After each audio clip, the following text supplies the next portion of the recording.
تو ہمیں تو یہ کوشش ہوتی ہے، ہم کہتے ہیں کہ ہمیں کس سے بات کریں پی ٹی آئی میں جو مستقل مزاجی کے ساتھ ایک لائن پر قائم رہے، اور دوسری بات آپ یہ بھی تو بتائیں کہ آپ بات کرنا چاہتے ہیں کس چیز پر.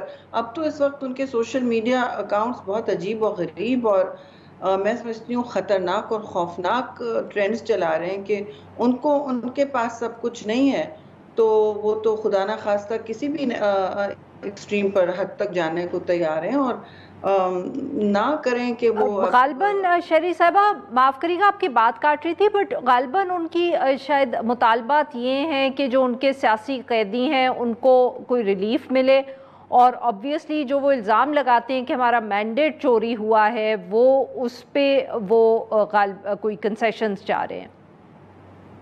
تو دیکھیے جو بھی وہ چاہ رہے ہیں یہ آپ کے ذریعے تو مجھے ایک نارمل خندہ پیشانی سے سننے میں تو کوئی حرج نہیں ہے، لیکن وہ نہیں یہ بات کر پاتے بغیر کسی انتہا پسندی کے. اکثر مطلب ان کی گفت و شنید میں ایک اگر صحیح بات کرتا ہے یا کوئی گفتگو کی بات کرتا ہے تو اگلے دن وہی بندہ یا کوئی اور کھڑے ہو کے اس کی نفی کرتا ہے. جی دوسری بات یہ کہ یہ اب اس وقت آپ کو غداری کے سرٹیفکیٹ ہاتھ نہ کرنا شروع کر دیں. انہوں نے ہر قسم کی ڈینجرس ٹرین ملک میں چلائی تھی، ابھی بھی وہ چلانے پر تلے ہوئے ہیں کہ مائی وے اور دا ہائی وے. دیکھیے اس قسم کے سیناریوں میں نہیں بات ہوتا. پیپلز پارٹی کو پہلے بھی ہم نے بھی بہت بالکل صحیح. ہاں جی شہری صاحبہ، وزیر اعظم صاحب سے ملاقات ہوئی پاکستان پیپلز پارٹی کے وفد کی، آپ بھی اس میں موجود تھیں. کابینہ میں واپسی کی بات ہو رہی ہے یا اسٹینڈنگ کمیٹیز اور فنڈز کے حوالے سے ملاقات تھی؟ دیکھیے ایک تو عارفہ اس میں کابینہ کی کوئی بات نہیں ہوئی، ٹھیک ہے جی. یہ بار بار اسپیکولیشن ہوتا ہے، مجھے پتہ نہیں اتنا تیز کیوں ہو جاتا ہے کہ ذرا بھی میٹنگ کریں یا کولیشن میں کوئی راستے نکالیں تو وہ ہو جاتا ہے کہ ہم کابینہ کا حصہ بنے جا رہے ہیں. ڈسکس بھی نہیں ہوا جی. باتیں تو اس وقت بہت سارا لمبا ایجنڈا ہو جاتا ہے، اس لیول پہ کافی چیزیں ہوتی ہیں، بجٹ بھی آ رہا ہے تو اس میں متعلقہ ظاہر ہے پیپل ہم سب چاہیں گے کہ ہمارا اپنی ترجیحات اس میں شامل ہوں، اور یہ تو ایک پرانا میں سمجھتی ہوں سیاسی طریقہ کار ہے. پارلیمان میں جب جماعتیں فعال ہوتی ہیں ساری کی ساری، مطلب اپوزیشن انکلوڈڈ، ہم تو ان کو بھی انکلوڈ کرتے تھے اس قسم کے ڈسکشن میں. تو ہماری کوشش ہے، اور کمیٹیز کے حوالے سے جی کیونکہ کافی دنوں سے معطل ہے معاملہ، خاص طور سے نیشنل اسمبلی میں، سینٹ میں تو ہم اگر چاہیں تو بہت جلدی کر لیں، اور کرنا پڑے گا کیونکہ بجٹ آ رہا ہے اور اس میں کمیٹیوں کا فعال ہونا ضروری ہوتا ہے، خاص طور سے فائنانس کمیٹی کا. ہمارے پاس سینٹ میں تو 3 مہینے ہیں آگے، لیکن ضروری نہیں ہوگا کہ آپ آخری ڈیٹ تک اس کو ڈریگ کریں. بہتر ہے کہ کمیٹیز کو فعال کریں. ہاؤس جب چلتا ہے ان کو چیزیں ریفر ہوتی ہیں تو اپنی کارکردگی. شہری صاحبہ I'm running out of time very quickly. کیا پی اے سی آپ لوگوں کو مل رہی ہے پاکستان پیپلز پارٹی کو؟ جی ایسی تو کوئی ڈسکشن نہیں ہو رہی کہ پی ایس سی ہمیں مل رہی ہے. اچھا پی ایس سی مشترکہ طور پر طے ہوگا، لیکن نہیں ایسی کوئی ڈسکشن نہیں ہے. جی اچھا شہری صاحبہ، last but very important, defamation law ایک پنجاب حکومت نے پاس کیا ہے، اس کے اوپر جو پنجاب میں گورنر ہیں پاکستان پیپلز پارٹی نے، انہوں نے بھی کوئی اپنے تحفظات کا اظہار کیا ہے، پر کیا پاکستان پیپلز پارٹی کا اس پہ آفیشیلی کوئی موقف ہے؟ آپ لوگ کیا پاکستان پی ایم مسلم لیگ نواز کو کہیں گے کہ اس بل کو ریکنسیڈر کریں؟ دیکھیے صوبے میں ہمارے جو ممبران ہیں انہوں نے اس پر اپنا رد عمل دیا ہے اور شدید دیا ہے، اور یہ بھی کہا ہے کہ اس پر پہلے کنسلٹیشنز یا شراکت داری کریٹ کرتے تو پرفیکٹ بل ہو نہ ہو، لیکن اس طرح اس شکل میں جو اتنی تنقید کا باعث بن رہا ہے شاید نہ ہوتا. اور آج کل تو خیر امپرفیکٹ لیجسلیشن کی بھی اکثر روایت چل چکی ہوتی ہے، لیکن امپرفیکٹ لیجسلیشن ہمارے سامنے بہت دفعہ نکل چکا ہے، ہم نے پھر اس میں ترامیم لائی ہیں. تو دیکھیے یہ حق ہوتا ہے پارلیمان کا، چاہے صوبائی اسمبلی ہو یا وفاق میں ہو، کہ وہ ٹھیک سے اپنی رائے دے سکیں، اور خاص طور سے جو اگر کولیشن پارٹنرز ہوتے ہیں تو ان کا تو حق بنتا ہے کہ وہ پہلے دیکھیں اور پرکھیں اور اسٹیک ہولڈرز کی بھی رائے لیں.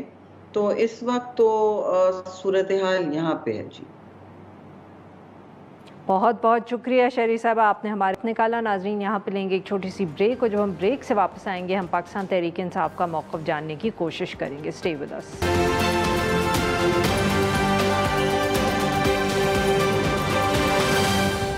ویلکم بیک ناظرین. پروگرام کے اس حصے میں ہم جانیں گے پاکستان تحریک انصاف کا موقف ان سب معاملات پر. پاکستان تحریک انصاف کے لہجے میں ایک طرف تو ہم کہہ سکتے ہیں کہ 9 مئی کا جو ایک سال پورا ہوا، اس پہ جو پریس کانفرنسز ہوئیں اس کے بعد، اور خاص طور پہ رؤف حسن صاحب پر جو حملہ ہوا، اس کے بعد پاکستان تحریک انصاف کا جو لہجہ ہے اس میں دیکھا جا سکتا ہے کہ تلخی تو تھوڑی زیادہ آ گئی ہے. اس کے ساتھ ساتھ بہت سے ایسے سوشل میڈیا اکاؤنٹس جن کا تعلق یا جماعت کے ساتھ ہے یا لگتا ہے کہ جماعت کے ساتھ ہمدردی ہے، وہاں بھی جس قسم کا لہجہ استعمال کیا جا رہا ہے وہاں بھی تلخی بڑھتی ہوئی نظر آ رہی ہے. تو ایک طرف تو پاکستان تحریک انصاف کہتی ہے کہ گفتگو کرنی نہیں ہے، مگر اتنی محاذ آرائی جو ہے اس سے معاملات کیسے ٹھیک ہوں گے. ساتھ میں ہم بات کریں گے چیف منسٹر جو خیبر پختونخوا ہیں، کیونکہ ان کو obviously اس معاملے میں نہ صرف وفاقی حکومت سے کے ساتھ کام بھی کرنا ہے مگر جماعت کے موقف کو بھی سپورٹ کرنا ہے، اس لیے کئی دفعے وہ بھی بہت سخت باتیں کرتے ہیں. آج انہوں نے بیٹھ کے پریس کانفرنس بھی کی وفاقی منسٹرز کے ساتھ، اور پھر پاکستان تحریک انصاف میں بھی جو ایک ہم کہہ سکتے ہیں کہ انٹرنل فرکشن ہے اس کے بھی ثبوت نظر آ رہے ہیں. اگر پہلے افضل شیر مروت صاحب تھے ان کو کچھ شکایات تھیں، تو اب شہریار آفریدی صاحب جو ہیں اور وہ بھی شکایت کرتے ہوئے نظر آ رہے ہیں. ان سب معاملات پہ گفتگو کرنے کے لیے آج ہمارے ساتھ موجود ہیں علی محمد خان صاحب، سینئر رہنما Tehreek Insaf. Welcome to the شو سر. جی علی صاحب بتائیے گا کہ یہ رؤف حسن صاحب کے بعد کچھ جماعت کے لہجے میں زیادہ تلخی نہیں آ گئی؟ السلام علیکم، بہت شکریہ. بسم اللہ الرحمن الرحیم. اللہم صلی وسلم مبارک علی سیدنا محمد و آل محمد. فطری یہ ہے کہ رؤف صاحب پہ جو جانی حملہ ہوا ہے اس کے بعد ہم توقع کر رہے تھے کہ حکومت اس میں ایک مضبوط قدم لے گی اور ایسے اقدامات لے گی جس سے ہمیں لگے کہ حکومت ان ہاتھوں کی طرف بڑھ رہی ہے جن ہاتھوں نے رؤف حسن صاحب کی شر کاٹنے کی کوشش کی. لیکن اس کے اگلے ہی دن ہمارے سینٹرل سیکریٹریٹ پہ رات کو دھاوا بول دیا گیا. تو اس کو کہتے ہیں ستم بلائے ستم، یعنی کہ ایڈنگ انسلٹ ٹو انجری. تو اس پہ ملک کی سب سے بڑی جماعتیں تو ریٹیلیٹ کرنا ہے. اس وقت ملک کی ایک بھی جماعت ایسی نہیں ہے جو چاروں صوبوں کی ریپرزنٹیٹیو ہو سوائے پاکستان تحریک انصاف کے. اگر آپ ہمارے سینٹرل سیکریٹریٹ پہ اٹیک کریں گے، اگر آپ ہمارے انفارمیشن سیکٹری کی شہر کاٹنے کی کوشش کریں گے، تو آپ ہم سے کیا ایکسپیکٹ کرتے ہیں؟ ہم آپ کو شیرینی بھیجیں گے، ہم آپ کو جواب دیں گے، اور دیا آپ کو جواب اور مضبوط تر جواب اور دیں گے. لیکن ہم سیاسی لوگ ہیں، سیاست دان ہیں، ہم یہ سمجھتے ہیں کہ معاملات کا حل مذاکرات سے بیٹھ کے ہوتا ہے. اور سب سے بڑی اگزامپل آج علی امین خان نے دی ہے. میں اس آدمی کو اپریشیٹ کرتا ہوں کہ سخت سٹینڈ رکھتے ہوئے انہوں نے خیبر پختونخوا کی عوام کے لیے اور فیڈریشن کی مضبوطی کے لیے اپنا جو ریاستی رول ہے وہ بخوبی آج ادا کیا. کہ ان لوگوں کے ساتھ بیٹھے، یہ محسن نقوی کون ہے؟ ان کے نیچے ضلع شاہ ان کی حکومت میں شہید نہیں ہوا تھا پنجاب میں؟ ان کے نیچے چار دیواری کے ساتھ کیا ہوا ہے؟ یہ ابھی جو رؤف حسن صاحب پہ حملہ ہوا ہے تو انٹیریئر منسٹر کون ہے؟ محسن صاحب ہی ہے نا. لیکن علی امین خان محسن صاحب کے ساتھ بیٹھے ہیں. تو مطلب ہے کہ میچورٹی کا اظہار کیا ہے، مظاہرہ کیا ہے. اس کا مطلب یہ میسج تحریک انصاف سے یہ ہے کہ تحریک انصاف جہاں ضرورت ہوگی فیڈریشن کے معاملات پہ بیٹھے گی بھی، لیکن اپنا موقف مضبوط ہم ڈٹ کے دیں گے. علی صاحب بٹ ساتھ میں سر یہ بھی تو تنقید ہے نا کہ علی امین گنڈاپور صاحب کی پچھلے دنوں میں کچھ ایسی سخت سٹیٹمنٹس آئیں، انہوں نے بجلی کے حوالے سے کہا، انہوں نے کہا ہم ٹیک اوور کر لیں گے جو دفاتر ہیں، ہم خود بجلی کا اسکیجول ڈیسائیڈ کریں گے. پھر آپ بجٹ بھی انہوں نے پہلے پاس کر دیا، پھر آج وہ بیٹھ گئے ہیں ساتھ. تو سر یہ بھی تھوڑا مطلب کہ آپ اس کو کہہ سکتے ہیں کہ آپ کو لگتا ہے کہ وہ دونوں ساتھ لے کے چل رہے ہیں، بٹ میرے جیسا انسان جو باہر سے دیکھ رہا ہے اس کو لگتا ہے کہ کبھی وہ بہت سخت گفتگو کرتے ہیں اور پھر وہ بالکل نرم ہو کے ساتھ جا کے بیٹھ جاتے ہیں. کیا یہ آپ کو نہیں لگتا کہ اس میں تضاد ہے ان کی ایک extreme to the other extreme? دیکھیں بیٹھے نا، وہ سخت بات انہوں نے کی لیکن بیٹھ گئے. اگر وہ سخت سٹینڈ نہ لیتے تو اس بات کا بھی امکان ہے کہ شاید ان کے ساتھ بیٹھا ہی نہ جاتا. میں آپ کو 3 دن پہلے کی بات بتاتا ہوں، جمعے کے دن کی، جب SIFC کی ابھی میٹنگ کی دعوت نہیں آئی تھی.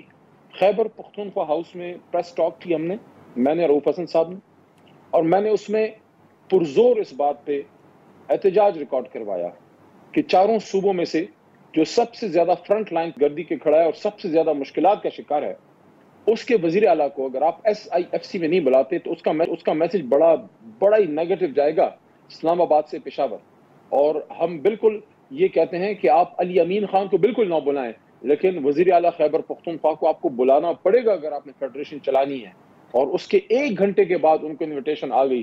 اب آپ مجھے بتائیں، اگر ہم یہ پریس ٹاک نہ کرتے، اگر ہم اس پہ احتجاج خیبر پختونخوا ہاؤس میں بیٹھ کے احتجاج ریکارڈ نہ کرتے، تو دعوت تو ان کو پھر کل دے دینی چاہیے تھی، صبح دے دینی چاہیے تھی. پھر اس پریس ٹاک کے 1 گھنٹے بعد کیوں آئی؟ اس کا مطلب یہ ہے کہ ادھر مرکز میں بھی کچھ لوگ ایسے بیٹھے ہیں جو ٹس سے مس نہیں ہوتے. جب آپ ان کو اس طرح ہلاتے ہیں، موت کی نیند سے جگاتے ہیں، تو پھر جا کے ان کے ہوش ٹھکانے آتے ہیں. Sir but at the same time مطلب کہ آپ کی باتوں سے لگ رہا ہے کہ جیسے آپ کے خیال میں وہ دعوت جو ہے SIFC کی وہ پہلے ہی آ جانی چاہیے تھی. بٹ سر آپ لوگوں کے سوشل میڈیا اکاؤنٹس جو SIFC کے بارے میں کہہ رہے ہیں سوشل میڈیا پہ، اس سے تو لگتا ہے کہ آپ لوگوں کو بالکل اس کی نہ کوئی اہمیت نظر آتی ہے اور نہ لگتا ہے کہ اس کی کوئی یوٹیلیٹی ہے. عارفہ صاحبہ دیکھیے، ڈی ایسکیلیشن دونوں سائڈ سے ہوگی. آپ یہ ایکسپیکٹ کریں کہ میرا سابق وزیر اعظم، اس کے خلاف رجیم چینج بھی ہو، اس کو گولیاں بھی ماری جائیں، جانی حملہ بھی ہو، اس کے حملہ آور چھوڑ بھی دیے جائیں، اس پہ 100 سے زیادہ 200 سے زیادہ کیسز بھی کر دیے جائیں، اور اس کے بعد اس کا مینڈیٹ بھی چرا لیا جائے، اس کی انفارمیشن سیکٹری پہ اٹیک بھی کیا جائے اور اس کو مارنے کی کوشش کی جائے. جو جتنا کچھ ہوا ہے، میں وہ کہانی کیا بار بار آپ کے سامنے وہی رام لیلا کی کہانی سناؤں. تو اتنے لیول کی تسطیت ہمارے خلاف ہوئی ہے، تو یہ ایکسپیکٹ کرنا کہ ہم بالکل ہی جینٹل مینز کے ساتھ طرح بیٹھ کے ہماری طرف سے کوئی جواب ہی نہ ہے. میں یہ نہیں کہہ رہا جو ہو رہا ہے وہ ٹھیک ہے، لیکن میں یہ کہہ رہا ہوں کہ ڈی ایسکیلیشن دونوں طرف سے ہوگی. معاملات کبھی بھی ایسا نہیں ہوتا، خدا نخواستہ، آپ تو میری بہن جیسی ہیں، لیکن آپ کا میرا کوئی جھگڑا خدا نخواستہ ہو جائے، یہ کبھی بھی نہیں ہو سکتا کہ صرف آپ ہی پریشر ہو کہ آپ ہی سب کو ٹھیک کریں، آپ ہی بیک فٹ پہ جائیں، آپ ہی اپنا موقف چھوڑیں. نہیں، میں نے بھی ذرا انا کے پائیدان سے نیچے اترنا ہے، زمین پہ آ کے انسانوں کے لیول پہ آپ سے بات کرنی پڑے گی. تو سب کو اپنے اپنے انا کے بت توڑ کے پاکستانی قوم کا سوچ کے آگے جانا ہوگا، اور اس کا راستہ بھی آپ کو عمران خان صاحب نے دیا ہے. پچھلے ہفتے عمران خان صاحب سے جب میں بیٹھا، میں نے ان سے پوچھا، انہوں نے مجھے کہا کہ مذاکرات کی بات کی. انہوں نے کہا بالکل. اسیران کی رہائی، اپنا نام پھر بھی نہیں لیا، 300 دن سے بیٹھا ہے قوم کا لیڈر، لیکن اپنی بات نہیں کر رہا. انہوں نے کہا اسیران کی رہائی اور مینڈیٹ کی واپسی، ان دونوں نکات پہ اگر کچھ سیر حاصل بات کرنی ہے بالکل ہونی چاہیے. مطلب انہوں نے گفتگو کا راستہ بھی بند نہیں کیا، بلکہ یہ ایک راستہ دے دیا کہ ان لائنز پہ اگر آپ بات کرنا چاہتے ہیں تو اس پہ ہو سکتی ہے. اب حکومت کے کورٹ میں بال ہے، وہ آئیں فرنٹ فٹ پہ اور کھیلیں، اپنا سیاسی کردار ادا کریں، مذاکرات کی بات کو آگے بڑھائیں. سر مگر اگر ہم حکومت کی طرح کا ذکر، تو شاہ محمود قریشی صاحب پہ نئے کیسز سامنے آ گئے ہیں. پنجاب حکومت نے بھی پریس کانفرنس کر دی ہے، وہ تو کہہ رہے ہیں کہ عمران خان صاحب کے اوپر بھی شاید نئے کیسز ہوں گے. جی سر معاف کریے گا، کیا کہا آپ نے؟ میں کہہ رہا ہوں آپ کو جواب مل گیا نا کہ حکومت کتنی سیریس ہے، مذاکرات میں کتنی سیریس ہے. اچھا، تو یعنی کہ آپ یہ کہہ رہے ہیں کہ یہ ایسکیلیشن آپ لوگوں نے اس لیے کی ہے، آپ کی طرف سے جو ایسکیلیشن ہے وہ رد عمل ہے جو حکومت کی طرف سے بیہیویئر ہے. دیکھیں، ظلم کا جواب تو آتا ہے، جواب تو ریزسٹنس کی صورت میں. ہم تو ریزسٹنس میں ہیں، 9 اپریل کی رات سے ہم ریزسٹنس میں ہیں. فسطائیت تو ہمارے ساتھ ہوئی ہے، بندے تو ہمارے مارے گئے ہیں، گھر اور چادر چار دیواری تو ہمارے لوگوں کی جو ہے وہ توڑی گئی ہے، ابیوز ہوئی ہے. ہمارے لوگ آج بھی جیلوں میں ہیں. یعنی آپ عارفہ صاحبہ، آپ مجھے ایک بات بتائیے، سر آپ لوگوں کی بھی جب حکومت تھی تو دیکھیں نا، نہیں سر ویری کوئکلی، آپ لوگوں کی حکومت تھی تو یہ اپوزیشن کے بھی گھر گرتے تھے. جاتی عمرہ میں بھی آپ لوگوں نے دیوار گرانے کی کوشش کی، جو کھوکھر ہیں PMLN میں ان کے بھی گھر کی دیوار گرائی گئی تھی. وہی کہ علیحدہ بات آپ کر رہے ہیں. You're mixing two things. اگر کسی نے انکروچمنٹ کی ہے وہ ایک علیحدہ ایشو ہے. لوگوں کے گھروں میں ٹاپ جانا, گھر اندر سے توڑ دینا, خواتین کو کھینچ کے, یہ جو عثمان ڈار کی ماں کے ساتھ ہوا ہے, والدہ محترمہ کے ساتھ, ہمارے دور میں کسی کے ساتھ ایسا ہوا ہے؟ یہ جو ہمارے وہاں پنجاب میں جو ہمارے لوگ مارے گئے ہیں, جو چھوٹا بچہ فوت ہو رہا تھا اور اس کے باپ کو ملنے تک نہیں دیا, یہ کوئی انسانیت والے کام انہوں نے کیے ہیں؟ یہ تو فسطائیت کی حد کراس کی ہے. رنجیت سنگھ نے بھی ایسا نہیں کیا ہوگا جو وہاں پہ ان لوگوں نے کیا ہے. اس کے باوجود ہمارا لیڈر کہہ رہا ہے کہ بالکل مذاکرات ہو سکتے ہیں, لیکن ہم نے ہمیشہ ریزسٹ کیا ہے, ہماری طرف سے ریئیکشن آیا ہے, ہم نے انیشیٹ نہیں کیا. ظلم جتنا ہوا ہے حکومت کی طرف سے ہوا ہے. بہت بہت شکریہ سر, آپ نے ہمارے لیے کالا. ناظرین, یہاں پہ لیں گے ایک چھوٹا سا بریک, اور جو ہم بریک سے واپس آئیں گے تو ہم بات کریں گے سیکیورٹی سچویشن کے حوالے سے. اسٹے ود اس.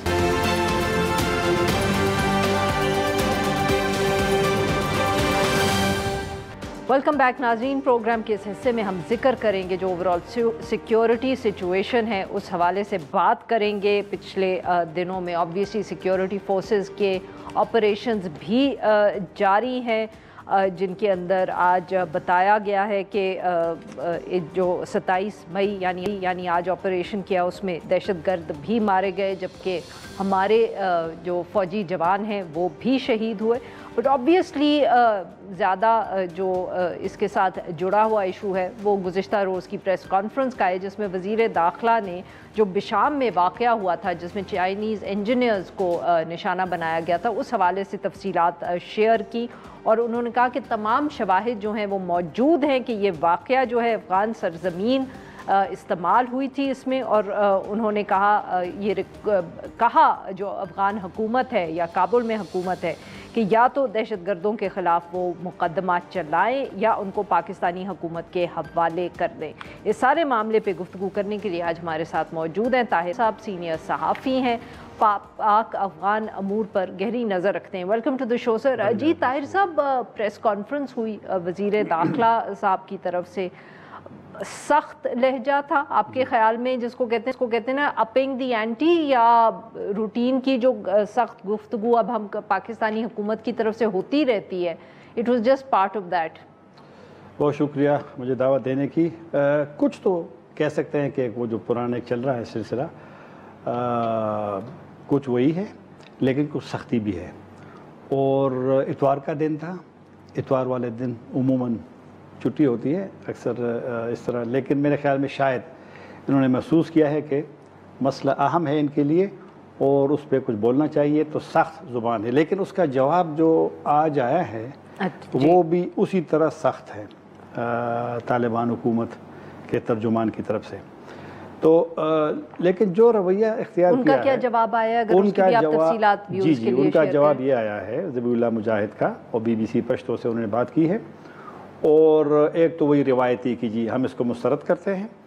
دوسرا انہوں نے کہا کہ یہ جو علاقہ ہے بشام, یہ تو پاکستانی سیکورٹی فورس کے کنٹرول میں ہے, تو اگر وہ اتنا سیریس ان کے لیے مسئلہ تھا تو پھر وہ لوگ کہاں تھے جن کی ذمہ داری ہے سیکیورٹی کا وہاں پر کنٹرول کرنا یا جو بھی ہے, تو وہ لوگ کہاں تھے. پھر تیسرا وہ بھی اب تھوڑے سخت وہ ہے کہ جی ان کے بقول کہ شاید پاکستانی خود اس میں انوالو ہو, یہ والی بات بھی وہ, اور یہ انہوں نے کئی مرتبہ اور لوگوں نے بھی کی ہے. اور پھر وہ یہ کہا کہ چائنیز کے ساتھ ہمارے اس موضوع پہ ڈسکشن ہوئی ہے اور ان کے بقول ہم نے چائنیز کو کنونس کیا ہے کہ افغانستان کا اس میں رول نہیں ہے. لیکن میرے خیال میں پاکستان کا موقف جو ہے وہ ان کے پاس بھی دلائل ہیں, اور TTP کا تو ظاہر بات ہے, ہم اکثر افغان میڈیا میں کہتے ہیں کہ چلو پاکستان کو آپ چھوڑ دیں, لیکن یونائٹڈ نیشن کی رپورٹ میں بھی ہے, امریکیوں کی رپورٹس میں بھی آتی ہے کہ TTP کا سارا نظام افغانستان میں ہے. تو جو افغان سائڈ تردید کرتی ہے ان کی تردید کو لوگ نہیں مانتے. اچھا طاہر صاحب, بٹ یہ بھی اگر میں کہوں کہ دونوں حکومتیں ہیں, ہم کہہ سکتے ہیں ماضی میں گہرے تعلقات بھی رہے ہیں افغان طالبان کے پاکستان سے, پر جب اتنی پبلکلی بات ہو رہی ہو کہ یہاں سے وزیر داخلہ ایک پریس کانفرنس کرتے ہیں, اس کے بعد وہاں سے جواب دیا جاتا ہے جیسے آپ نے کہا BBC پشتو کو انٹرویو میں, کیا اس سے ہم یہ سمجھیں کہ اب جو ڈائریکٹ ایک دوسرے سے گفتگو ہے وہ تقریباً بند ہو چکی ہے کہ اس طرح پبلکلی پریس کانفرنسز اور انٹرویوز میں کمیونیکیٹ کیا جا رہا ہے؟ میری نظر میں مکمل بند ہوئی ہے، اور باوجود اس کے کہ سفارت خانے دونوں کے کھلے ہیں، اور جو اشرف غنی صاحب کے دور میں ڈائلاگ کا ایک نظام بنا تھا وہ اے پی ایپس کے نام سے، Afghanistan Pakistan action plan for piece and solidarity کے نام سے، جب قریشی صاحب گئے تھے پی ٹی آئی کی حکومت میں، پہلا دورہ تھا جب طالبان کی وہاں حکومت بننے والی تھی تو بن گئی تھی، اس وقت انہوں نے اتفاق کیا تھا دونوں نے کہ اسی بیس پہ اے پی ایپس کی بیس پہ ہم نے آگے جانا ہے۔ اے پی ایپس بڑا ایک جامع کمپریہنسو ڈائلاگ کا نظام ہے، بٹ سر وہ تو حکومت ہی چلی گئی نا، لیکن یہ ایگری کر گئے تھے طالبان اور پاکستان کہ ہم اسی کے بیس پہ آگے چلیں گے۔ اچھا، اور اس میں 5 گروپس بنے ہیں، ایک ملٹری آفیسرز کا، ایک ملٹری انٹیلیجنس کا، اور پھر 2 ریفیوجیز اور ٹریڈ کے حوالے سے، اور فارن آفس کا بھی ایک ہے اس میں۔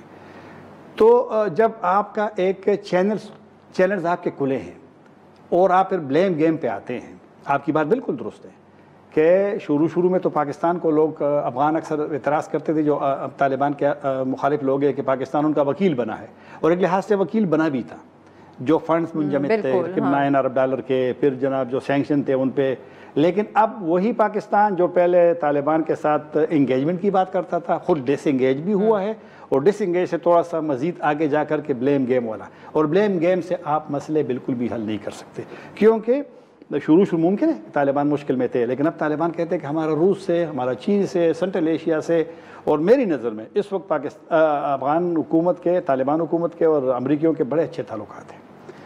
تو یعنی کہ طاہر صاحب آپ کی بات تو کہ کابل کی حکومت کے چین سے بھی اچھے تعلقات ہو گئے، روس سے بھی اچھے ہو گئے، آپ کہہ رہے ہیں کہ امریکہ سے بھی بہتر ہو گئے، تو ہم ہی ایک لوزرز رہ گئے۔ بالکل ہم لوزر ہیں، باوجود اس کے کہ ہم افغانستان کی وجہ سے پاکستان بہت سفر کر چکا ہے، نہ صرف امریکیوں کے نیٹو والا بلکہ سوویت آکوپیشن سے 79 سے لے کر کے اب تک ریفیوجیز ہمارے پاس زیادہ ہیں، ابھی بھی ہیں۔ افغانستان کی جب طالبان کی حکومت آ گئی اگست 2021 میں 15، تو سب سے زیادہ افغان یہاں پہ آئے ہوئے ہیں، تو لہٰذا پاکستان سفر بھی کر چکا ہے، پاکستان مشکل میں بھی ہے، لیکن پاکستان اور طالبان کے اس وقت جو تعلقات ہے وہ انتہائی مطلب ہے کہ آخری لیول تک پہنچے، راستہ نکل سکتا ہے، مسئلے مطلب ہے کہ آسان نہیں ہے۔ بٹ دیکھیں نا سیکیورٹی سچویشن جیسے آپ کہہ رہے ہیں کہ ہماری کافی ہم نے خراب ہوتے ہوئے دیکھی ہے، ہر روز ہر کوئی واقعہ ہوتا ہے، ہماری فوج کے لوگ بھی شہید ہو رہے ہیں، تو مطلب کہ یہی لگ رہا ہے نا کہ افغان طالبان یا جو کابل کی عبوری حکومت ہے وہ تو بالکل توجہ یا اہمیت نہیں دے رہی کہ پاکستان کے کیا چیلنجز ہیں۔ آج جو واقعہ ہوا ہے، ویسے تو کئی واقعات ہوئے، لیکن تیرہ جو ویلی ہے خیبر قبائلی ضلع میں، وہ افغانستان کے ساتھ بالکل اس طرح لگے، اور یہ جو پاکستان کہتے ہیں پاکستان کا کنسرن جینون ہے، چین کے بالکل خدشات ہے، لیکن چین میں سنکھیان میں تو کوئی حملہ نہیں ہو رہا،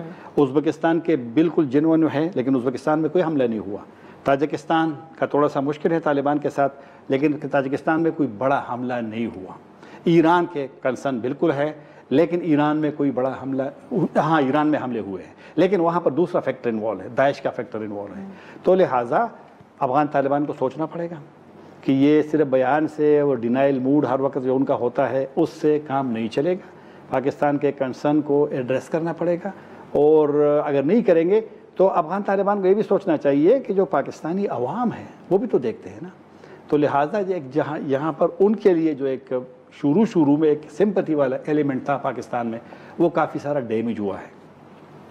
صحیح، بہت بہت شکریہ طاہر صاحب، آپ نے ہمارے لیے وقت نکالا۔ ناظرین یہاں پہ لیں گے ایک چھوٹی سی بریک، اور جب ہم بریک سے واپس آئیں گے تو ہم بات کریں گے سندھ کے حوالے سے، اور وہاں جو ایک صحافی کی ڈیتھ ہوئی ہے۔ اسٹے ود اس۔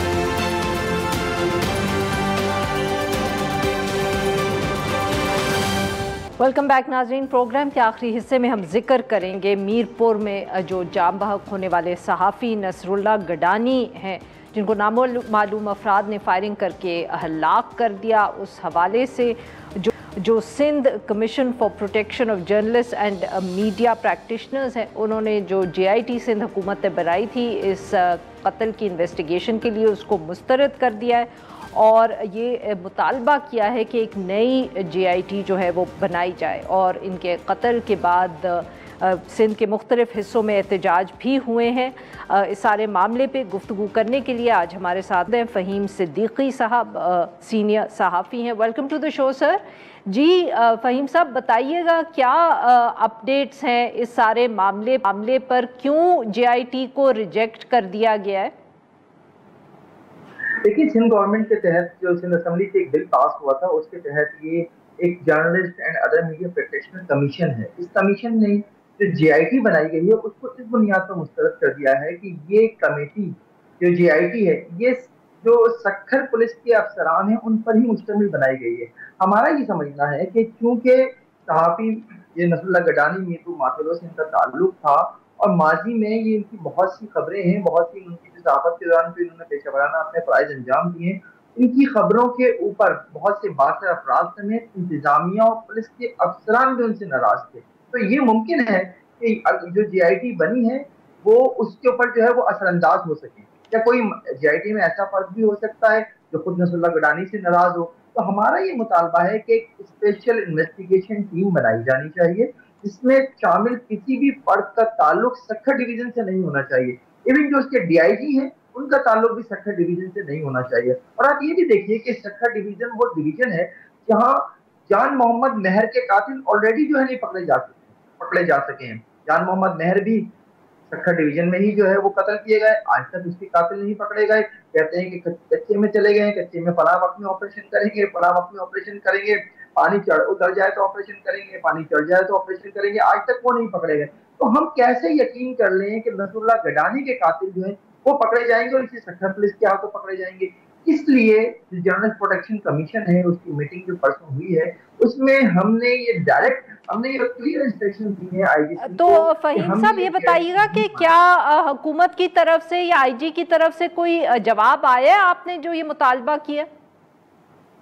دیکھیے یہ پرسوں رات کی یہ بات ہے، پرسوں جب ہم نے اپنا اجلاس طلب کیا تھا اس کے بعد ہم نے جو ہے کیونکہ کل چھٹی آ گئی تھی، آج ہم نے جو ہے وہ لیٹر پراپرلی جو ہے وہ IG سندھ کو کمیشن کی طرف سے چلا گیا ہے۔ ابھی فوری طور پر کوئی جواب نہیں آیا ہے، لیکن کمیشن کی ہدایات ماننے کے پابند ہیں IG سندھ، اور یہ بالکل واضح ہدایات ہیں ہماری کہ نئی JIT بنائی جائے۔ اور دیکھیے یہ معاملہ جو ہے نا اس لیے بھی سندھ پولیس کے لیے بہت زیادہ امپورٹنٹ ہو جاتا ہے، جیسے میں نے پہلے بھی کہا کہ جان محمد مہر ہو یا اور کئی واقعات ہوں جو جموں سندھ میں پیش آئے صحافیوں کے ساتھ، ان میں نصر اللہ گڈانی کا جو کیس ہے ٹیسٹ کیس ہے سندھ پولیس کے لیے، خاص طور پر سکھر ڈویژن کی پولیس کے لیے، کہ وہ قاتلوں کو گرفتار کریں۔ ایک دفعہ پھر جو ہے وہ بااثر قاتل پھر کوئی کچے میں جا کے بیٹھ جائے، یہ والی باتیں جو ہے اب ہم نہیں سننا چاہتے۔ ناظرین آج کے لیے بس اتنا ہی، we'll be back tomorrow same time.